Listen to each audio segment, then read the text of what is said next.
നിങ്ങൾ വയനാട് സ്പെഷ്യൽ തുറമാങ്ങ കഴിച്ചിട്ടുണ്ടോ? ഞാൻ ഒരൊറ്റ പ്രാവശ്യം കേട്ടോ കഴിച്ചിട്ടുള്ളൂ. അതും വർഷങ്ങൾക്ക് മുൻപാണ്. പക്ഷേ ഇന്നും എൻ്റെ നാവിൽ ആ ടേസ്റ്റ് ഇപ്പോഴും ഉണ്ട് കേട്ടോ. അത്രയ്ക്ക് സ്പെഷ്യൽ ആയിട്ടുള്ള ഒരു ഐറ്റമാണ് ഈ തുറമാങ്ങ. വയനാട്ടിൽ മാത്രമേ ഞാൻ ഈ ഒരു ഐറ്റം കണ്ടിട്ടുള്ളൂ പൊതുവേ. അപ്പം നമ്മൾ ഇന്നത്തെ വീഡിയോയിൽ ഈ തുറമാങ്ങ ഉണ്ടാക്കുന്നത് കാണിക്കാൻ പോകുന്നത്. വീഡിയോ മുഴുവനായിട്ട് കാണാൻ മറക്കരുത് കേട്ടോ.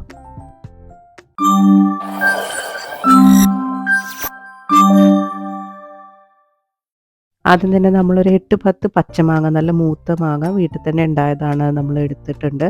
കടയിൽ നിന്ന് വാങ്ങുന്ന മാങ്ങയായാലും കുഴപ്പമൊന്നുമില്ല കേട്ടോ. ഒരു പാത്രത്തിൽ നമ്മൾ വെള്ളം തിളപ്പിക്കാൻ വെച്ചിട്ടുണ്ട്. നന്നായി തിളച്ച് വന്ന ശേഷം മാത്രം മാങ്ങ ഇട്ട് കൊടുക്കുക. ഓരോന്നായിട്ട് ഇട്ട് കൊടുക്കുന്നുണ്ട്. മാങ്ങ എല്ലാതും ഇട്ടതിന് ശേഷം വീണ്ടും അത് നന്നായിട്ട് തിളപ്പിക്കാൻ വെക്കണം. മാങ്ങ നമ്മളിങ്ങനെ തൊട്ട് നോക്കുമ്പോൾ ഒരു സോഫ്റ്റായ രീതിയിലായി കഴിഞ്ഞാൽ അപ്പം തന്നെ നമ്മൾ ഓഫാക്കണം. ഓഫാക്കി ഊറ്റിയെടുക്കണം കേട്ടോ. അപ്പോൾ ചൂടുവെള്ളത്തിൽ മാങ്ങ ഇട്ട് വെക്കരുത്. അപ്പോൾ ഇതുപോലെ എല്ലാ മാങ്ങകളും ഇട്ടിട്ട് നമ്മൾ തിളയ്ക്കാൻ വേണ്ടി വെയിറ്റ് ചെയ്യുന്നുണ്ട്. അതിനുശേഷം സോഫ്റ്റ് ആയി കഴിഞ്ഞാൽ അപ്പം തന്നെ വെള്ളത്തിൽ നിന്ന് ഊറ്റിയെടുക്കണം. പിന്നെ ഒന്ന് ചൂടാറിയതിന് ശേഷം നമുക്ക് മുറിക്കാം കേട്ടോ. ചൂടാറിയതിന് ശേഷം നമ്മൾ ഓരോ മാങ്ങ നമ്മൾ രണ്ട് സൈഡും മുറിച്ച് മാറ്റുന്നുണ്ട്. ഫുള്ളായിട്ട് മുറിച്ച് മാറ്റാത്ത രീതിയിലും വേണമെങ്കിൽ നിങ്ങൾക്ക് ചെയ്യാം കേട്ടോ. അതായത് അവസാനത്തെ ഭാഗം അണ്ടിയോട് തന്നെ അവിടെ വെച്ചിട്ട് ബാക്കിയുള്ളതൊക്കെ മുറിച്ച് ജസ്റ്റ് വെട്ടിട്ട് കൊടുക്കുന്ന രീതിയിലും ചെയ്യാം. ഞാൻ ഫുള്ളായിട്ട് ഇങ്ങനെ ഓരോ രണ്ട് സൈഡും മുറിച്ചിട്ട് മാറ്റുന്നുണ്ട്. അണ്ടിയുടെ ഭാഗവും അതുപോലെ തന്നെയാണ് വെക്കുന്നത്.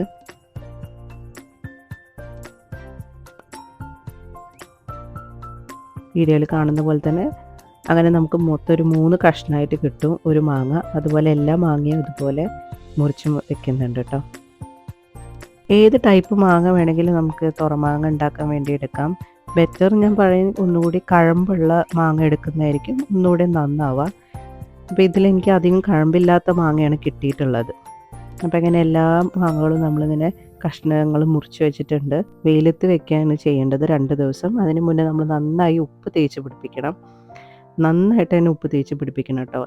ഇനിയിപ്പോൾ നമ്മളിങ്ങനെ ഇടുന്ന സൈഡിൽ തന്നെ താഴത്തെ സൈഡിൽ ആവാത്തതുണ്ടെങ്കിൽ നമ്മൾ കൈ കൊണ്ട് എടുത്ത് അത് 2 സൈഡിലേക്കും ആക്കി ഉപ്പ് നന്നായി തേച്ച് പിടിപ്പിച്ച് അതിൻ്റെ തൊലിയുടെ പുറത്തൊക്കെ തേച്ച് പിടിപ്പിച്ചിട്ട് വേണം വെയിലത്ത് വെക്കാൻ. അല്ലാന്നുണ്ടെങ്കിൽ ഒരു സൈഡ് ഉപ്പ് തട്ടാതെ അത് പൂത്തു പോകാൻ സാധ്യതയുണ്ട് കേട്ടോ. ഇതുപോലെ നമ്മൾ 2 ഭാഗത്തും അതിൻ്റെ തൊലിയുടെ ഭാഗത്തും നമ്മൾ ഉപ്പ് തേക്കുന്നുണ്ട്. വയനാട്ടുകാരൊക്കെ സാധാരണ ഇത് ഒരു കിലോ കണക്കിനാണ്. അതായത് ഒരു മാങ്ങയുടെ സീസൺ ആവുന്ന സമയത്ത് ആ മാവിൻ്റെ മുകളിലുണ്ടായ എല്ലാ മാങ്ങ വെച്ചിട്ടും അവർ തുറമാങ്ങ ഉണ്ടാക്കും. കാരണം ഇതെന്ന് വെച്ചാൽ ഇത് ഉണ്ടാക്കി കഴിഞ്ഞ് നമുക്കൊരു 1, 2 വർഷം വരെയൊക്കെ നമുക്ക് ഇതുപോലെ തന്നെ സൂക്ഷിച്ച് വെക്കാൻ പറ്റും. അപ്പോൾ ഇതുപോലെ നമ്മൾ വെയിലത്ത് വെച്ചിട്ടുണ്ട്. 2 ദിവസത്തെ വെയിൽ കൊണ്ടാൽ മതിയാവും. ആദ്യത്തെ ദിവസം, രണ്ടാമത്തെ ദിവസം നമ്മൾ വെയിൽ കൊണ്ടപ്പോഴേക്കും ഇത്ര കണ്ടോ, ഇത്രയും വാടിയിട്ടുണ്ട്. നമ്മളൊരു ഉച്ച വരെയുള്ള വെയിൽ കൊണ്ട ശേഷം ഒരു ഉച്ച ആകുമ്പോൾ ഒന്ന് തിരിച്ചിട്ട് കൊടുക്കണം കേട്ടോ. അല്ലെങ്കിൽ തിരിച്ച് അപ്പുറത്തെ സൈഡിൽ വെയിൽ കൊണ്ടിട്ടില്ലെങ്കിൽ ഇതുപോലെ പൂക്കാൻ സാധ്യതയുണ്ട്. ഞാൻ ആദ്യത്തെ ഒരു പ്രാവശ്യം ചെയ്തപ്പോൾ ഇതുപോലെ അപ്പുറത്തെ സൈഡ് തിരിച്ചിടാൻ മറന്നുപോയി. അപ്പോൾ അങ്ങനെ ആ സൈഡ് പൂത്ത് പോയിട്ടുണ്ടായിരുന്നു. 3-ാമത്തെ ദിവസം ആയപ്പോഴേക്കും നന്നായി ഉണങ്ങിയിട്ടുണ്ട്. 3-ാമത്തെ ദിവസം ഒരു പകുതി വെയിലേക്ക് കൊള്ളിച്ചിട്ടുള്ളൂ കേട്ടോ. അപ്പോഴേക്കും നമുക്ക് എടുത്ത് വെക്കാം എല്ലാതും. ഇനി നമുക്ക് ഇതിലേക്കുള്ള മസാലക്കൂട്ട് തയ്യാറാക്കാൻ വേണ്ടിയിട്ട് അതിനുള്ള സാധനങ്ങൾ വറുത്തെടുക്കാമെന്ന്. ഞാൻ അവിടെ എടുത്തിരിക്കുന്നത് കുറച്ച് വറ്റൽമുളക്, പെരിഞ്ജീരകം, നല്ല ജീരകം, കുരുമുളക്, കടുക്, ഉലുവ, വേപ്പിൻ്റെ ഇല, ഇത്രയാണ് എടുത്തിട്ടുള്ളത്. അളവൊന്നും ഒരു കൃത്യമായിട്ട് ഞാൻ പറയുന്നില്ല. നിങ്ങൾക്കത് ട്രൈ ചെയ്ത് നോക്കിയിട്ട് ഇഷ്ടമുള്ള രീതിയിൽ നോക്കാം. ഓരോരുത്തർക്കും ഓരോ ടേസ്റ്റ് പ്രിഫറൻസ് ഉണ്ടാവും. എനിക്ക് തോന്നിയത് ഉലുവ കുറച്ചും കൂടിയൊക്കെ കുറയ്ക്കാമായിരുന്നു തോന്നി കേട്ടോ ചെയ്തപ്പോൾ. നമ്മളൊരു ചൂടുള്ള പാനിലേക്ക് എല്ലാ ഐറ്റംസും ഇതുപോലെ വറുത്തെടുക്കുന്നുണ്ട്. സെപ്പറേറ്റ് ആയിട്ട് വറുത്തെടുക്കണമെങ്കിൽ വറുത്തെടുക്കാം, കുഴപ്പമൊന്നുമില്ല. എല്ലാം കൂടി ഒരുമിച്ചിട്ടാണ് വറുത്തെടുക്കുന്നത്. ഒരു ചെറിയൊരു ബ്രൗൺ കളറായത് അതുവരെ മതിയാവും. അധികം കരിയൊന്നും വേണ്ട കേട്ടോ. ജസ്റ്റ് ഒന്ന് ചൂടാക്കി എടുത്താൽ മതി. ഇനി ചൂടാറിയതിന് ശേഷം നമുക്ക് മിക്സിക്കകത്ത് ഗ്രൈൻഡ് ചെയ്തെടുക്കാം കേട്ടോ നന്നായിട്ട്. വേറൊരു പാത്രത്തിലേക്ക് നമ്മൾ സുർക്ക എടുക്കുന്നുണ്ട്. അത്യാവശ്യം നല്ല ക്വാണ്ടിറ്റിയിൽ തന്നെ സുർക്ക എടുക്കുന്നുണ്ട്. ഇനി ഇതിലേക്ക് നമ്മൾ ഉണങ്ങിയിട്ടുള്ള നമ്മുടെ മാങ്ങ ഓരോന്നോരോന്നായി കഷ്ണങ്ങൾ എടുത്ത് മുക്കിയെടുക്കണം.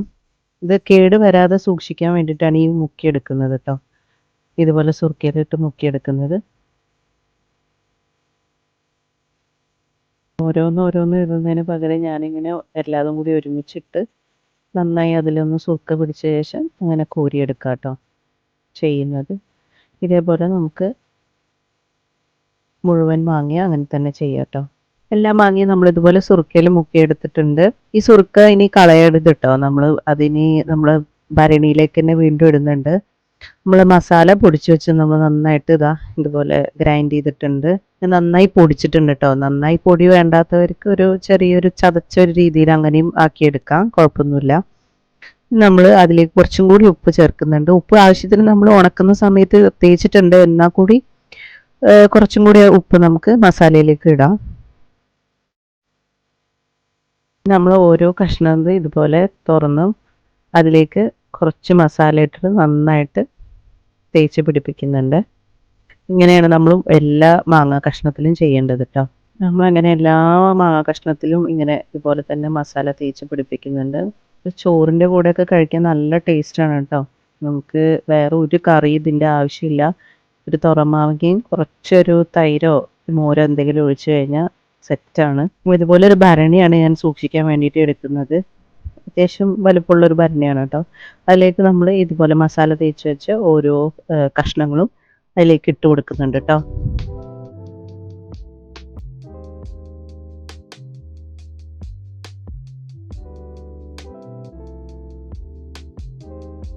എല്ലാ മാങ്ങ കഷ്ണങ്ങളും ഭരണിയിലേക്ക് ഇട്ട് കൊടുത്ത ശേഷം നമ്മൾ നേരത്തെ മുക്കി വെച്ച സുർക്ക ഉണ്ടല്ലോ, അത് മുഴുവനായിട്ട് ഇതിലേക്ക് ഒഴിക്കുക കേട്ടോ. അത് ഞാൻ വീഡിയോ എടുക്കാൻ മറന്നുപോയതാണ്.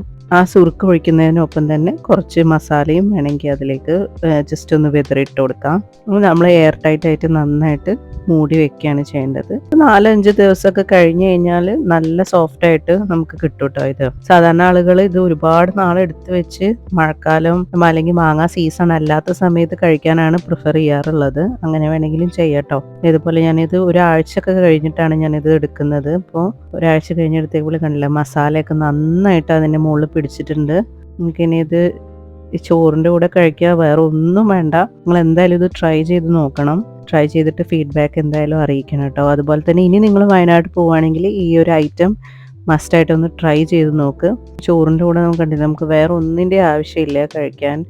കാരണം ഇതിലെ മസാലയും അതുപോലെ മാങ്ങയുടെ പുളിയൊക്കെ കൂടി തന്നെ ഉണ്ടെങ്കിൽ നമുക്ക് വേറെ കറിയുടെ ഒന്നും ആവശ്യമില്ല. അപ്പോൾ എല്ലാവരും ട്രൈ ചെയ്ത് നോക്കാം. വീഡിയോ ഇഷ്ടപ്പെട്ടു എന്ന് ഞാൻ വിചാരിക്കുന്നു. Bye, see you in the next video.